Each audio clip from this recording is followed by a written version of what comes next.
الله محمد رسول الله عليه صلاة الله وآله والأحبة.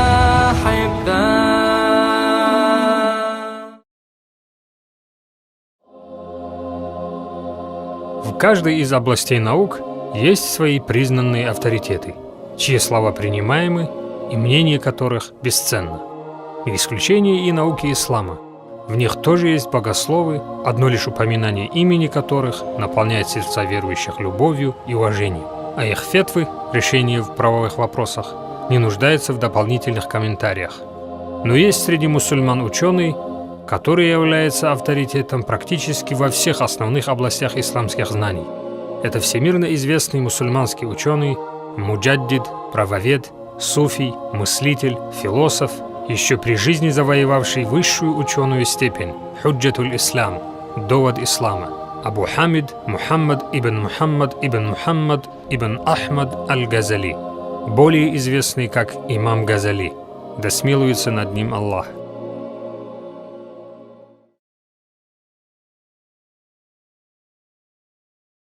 Рождение, детство и юность.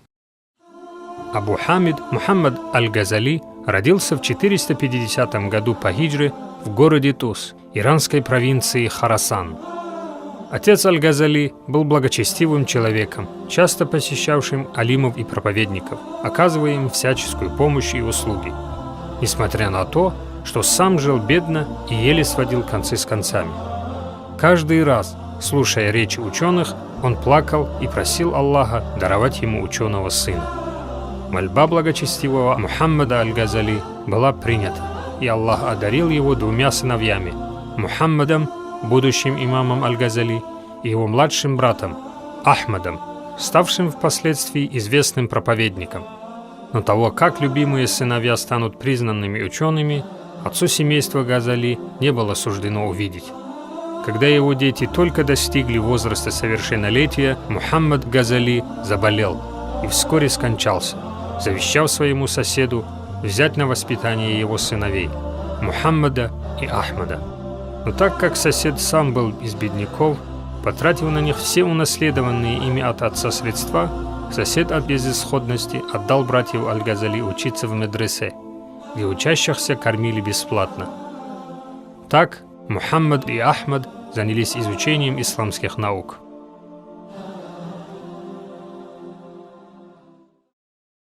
В поисках знаний. Изучение исламских наук будущий имам Абу Хамид аль-Газали начал в 465 году по хиджре в родном городе Тус. Первым учителем Абу Хамида стал суфий Ахмад ибн Мухаммад ар-Радакани, у которого он изучил фикх, исламское право. Когда Газали еще не исполнилось и 20 лет, в 470 году в поисках знаний он отправился в город Гаргон, где стал учеником Абуль-Касима аль-Джурджани, известного хадисоведа шафиитского мазхаба. 3 года спустя, в 473 году по хиджре, аль-Газали отправился в иранский город Нишапур к ученому-богослову аль-Джувайни, прозванному за свои большие познания в исламе имамуль-Харамейн, имам священных мусульманских городов Мекки и Медины. У Джувайни аль-Газали изучил правоведение, фикх, логику, мантик и основы религии, усулуддин. От него же аль-Газали перенял и идеи аш'аритского учения, одного из основных направлений мусульманской теологии. Суфийское учение аль-Газали воспринял от Абу Али аль-Фармади ат-Туси, известного шейха накшбандийского тариката.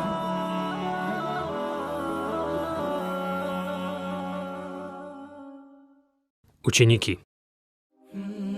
Изучив множество наук и получив достаточно знаний, молодой и талантливый богослов по поручению сельджукского визира Низам аль-Мулька отправился в иракский город Багдад, где возглавил одно из возведенных визирем медресе, которое получило название по имени его основателя – Низам аль-Мулька – Низамия. За знаниями к нему приходили более 300 учеников, среди которых были Абу Бакр ибн аль-Араби, знаток Корана и факих, Абдул-Кадир Джилани, известный суфийский шейх и проповедник, Мухаммад ибн Яхья аш-Шафи'и, известный ученый шафиитского мазхаба и другие исламские богословы того времени. Преподавание в Низамии имам Газали вел с 1091 по 1095 год на протяжении 4 лет. Богословская деятельность. Пробыв в Багдаде 4 года, имам Газали вдруг отказался от всего того, что приобрел к этому времени. Должность, почет, славу, и внезапно покинул город, оставив за место себя младшего брата Ахмада. Имам Газали пришел к выводу, что все, чем он занимается, это приобретение мирского удела. И даже преподавание исламских наук в медресе Низамии он делает не ради достижения довольства Аллаха, а ради славы.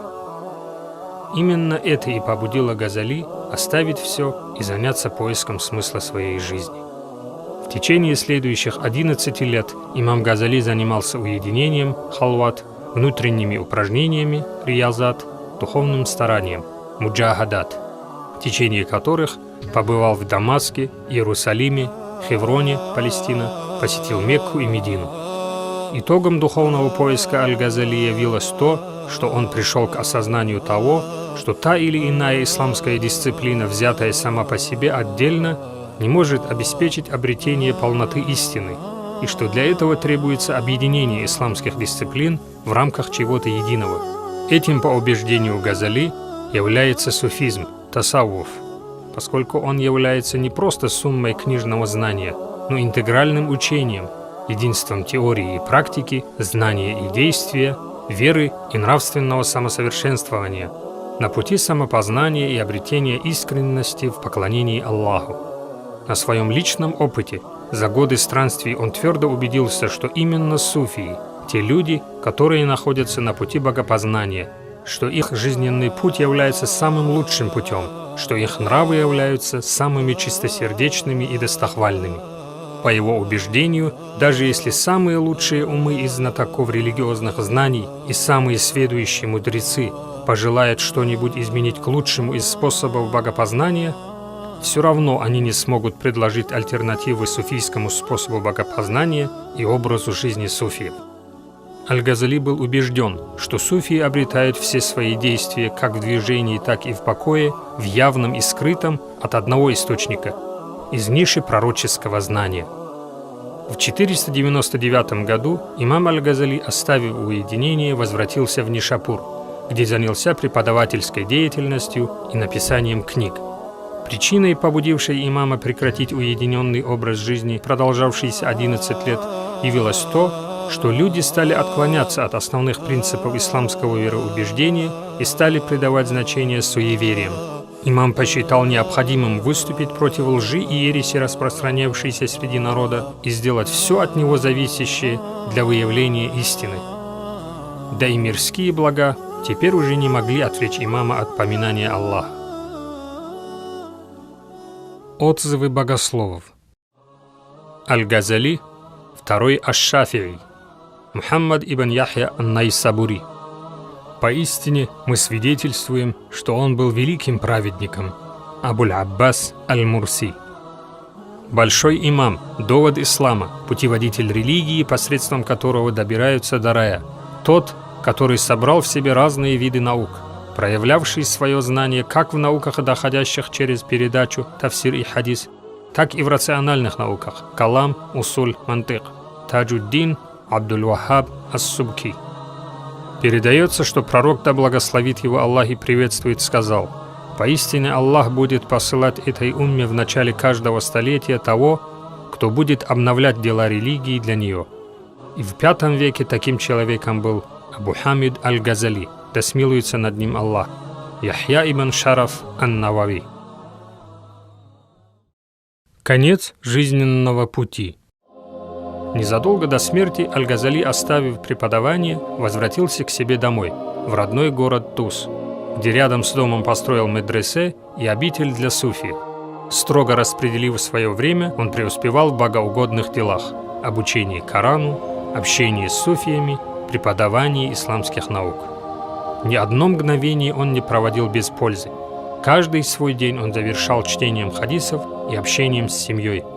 Скончался имам Газали, да смилуется над ним Аллах, в возрасте 55 лет, в понедельник, 14 числа месяца Джумадуль-Ахир, 505 года хиджры.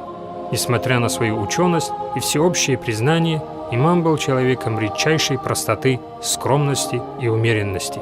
С его смертью мусульманская умма потеряла одного из самых великих своих представителей. Похоронен имам Газали, по мнению ученого-богослова Таджуддина Субки, на кладбище Табаран в родном городе имама Газали Тус.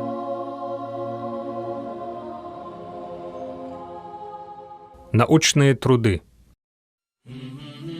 Абу Хамид аль-Газали является автором множества книг по богословским наукам, философии и суфизму. Его книг настолько много, что если разделить страницы написанных им трудов на дни его жизни, от рождения и до самой смерти, то на один день придется 18 страниц текста. Есть версия, что имам Газали написал за свою жизнь более 1000 трудов. После смерти имама многие его труды погибли в пожарах при нашествии монголов на мусульманские земли.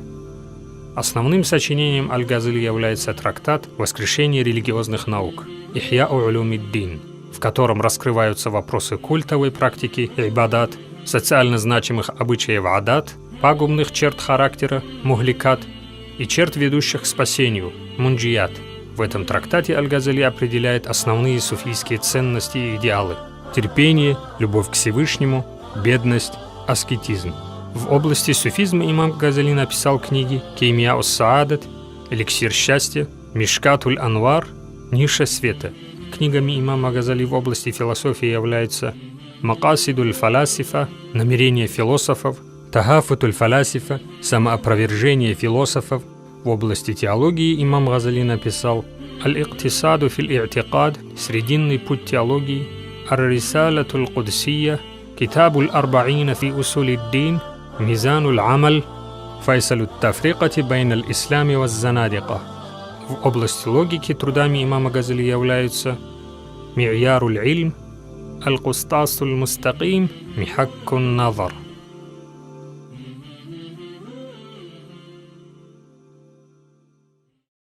Духовное наследие. Имам Газали оставил глубокий след в истории.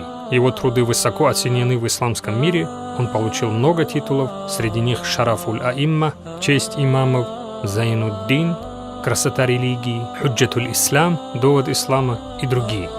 Такие исламские богословы, как Аз-Захаби, Суюти, Навави и Ибн Асакир, считали его муджаддидом, обновителем религиозных наук V века хиджры. Мысли аль-Газали оказали важное влияние не только на мусульманских, но и на христианских и иудейских средневековых философов. Книги имама Газали переведены на множество языков мира и издаются до сих пор.